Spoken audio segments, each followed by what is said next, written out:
di Hana Mezo Channel. Hari ini saya bersama papi saya. Banyak yang menanyakan atau request seputar karma. Oke, kita mulai ya papi dengan pertanyaan berikut. Nomor 1. Apa sih arti karma dalam agama Buddha? Oke, dapat saya jelaskan. Jadi dalam ajaran Buddha itu mengenal adanya hukum karma. Sama seperti agama lainnya, seperti contoh agama Islam yang selalu menyebut dengan hukum azab. Sedangkan di agama Nasrani itu sering disebut dengan hukum tabur tuai. Nah, di dalam agama Buddha itu sering disebut dengan hukum karma. Hukum karma itu adalah hukum yang mengajarkan apa yang dilakukan oleh manusia dan dia sendiri yang akan menerima akibatnya. Jika dia sering melakukan hal perbuatan yang baik, maka hasilnya pun akan baik. Sedangkan kalau hal yang buruk yang dia lakukan, otomatis pun hasilnya pun akan buruk gitu. Oke, saya lanjut ya. Apakah karma itu identik dengan hal-hal buruk? Dapat saya jelasin pertanyaan yang nomor 2 mengenai hal-hal apakah karma itu selalu identik dengan yang buruk. Saya jawab tidak. Seperti yang tadi di pertanyaan nomor 1 selalu saya sampaikan bahwa kita melakukan hal yang baik pasti hasilnya pun akan baik. Sama dengan kita melakukan hal perbuatan yang buruk, maka hasilnya pun buruk. Jadi kalau selalu saya bilang apakah identik dengan hal yang buruk, karma itu saya bilang tidak, tergantung dari manusianya itu sendiri ya. Oke, saya lanjut ya. Cara menghilangkan karma atau mengurangi karma gimana sih? Oke, banyak yang bertanya, gimana sih cara mengurangi karma?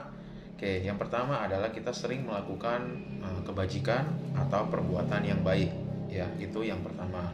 Terus yang kedua adalah kita sering melakukan beramal, ya, membantu orang, jangan meminta sesuatu atau pamrih, ya. Terus udah gitu kita juga melakukannya dengan sukarela. Niscaya semua itu kalau kita lakukan dengan hati bersih, sukarela, semua perbuatan kita pasti akan dibalas oleh Sang Pencipta. Saya hanya bilang, kalau karma buruk sedang terjadi dengan kita, hanya kita sendirilah yang merasakan dan tidak ada orang yang bisa membantu melepaskan karma buruk kita. Bahkan sekali lagi saya katakan, dewa pun tidak akan bisa menolong kita di saat karma buruk kita sedang berbuah. Ya, itu ingatin. Saya lanjut ke pertanyaan keempat ya.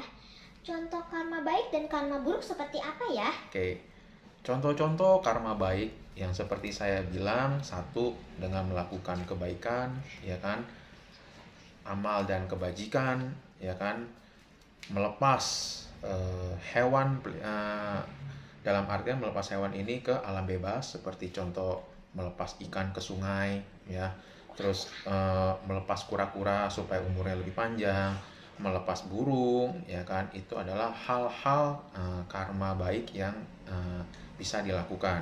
Di samping itu juga kita bisa membantu orang tua, kita bisa membantu orang yang kurang mampu, ya, bukan berarti kita sombong, ya, tapi kita membantu dengan kemampuan kita sendiri, ya. Dan ya, dapat saya bilang, karma baik itu jangan pernah kita ingatin apa yang sudah kita lakukan setiap harinya dengan hal-hal yang positif. Lakukan, biarkan itu berjalan, jangan diingatkan. Nanti hasilnya itu akan dinikmatin baik oleh kita sendiri maupun keluarga di rumah, orang tua, anak, cucu kita di generasi-generasi berikutnya. Itu mengenai contoh-contoh hal karma baik. Sedangkan hal karma buruk itu berupa apa? Contoh, gosip, ya, menjelekan orang, padahal orang itu belum tentu sejahat yang kita pikirkan. Terus udah gitu membunuh, ya, berniat jahat. Terus udah kita mencuri, ya, itu adalah karma-karma buruk. Ya, karma buruk itu seperti contoh selingkuh, ya, berzina gitu. Sekarang kita melakukan, tapi di kemudian hari akan ada akibat yang kita akan tanggung. Itu adalah beberapa contoh hal-hal karma buruk yang bisa saya jelaskan.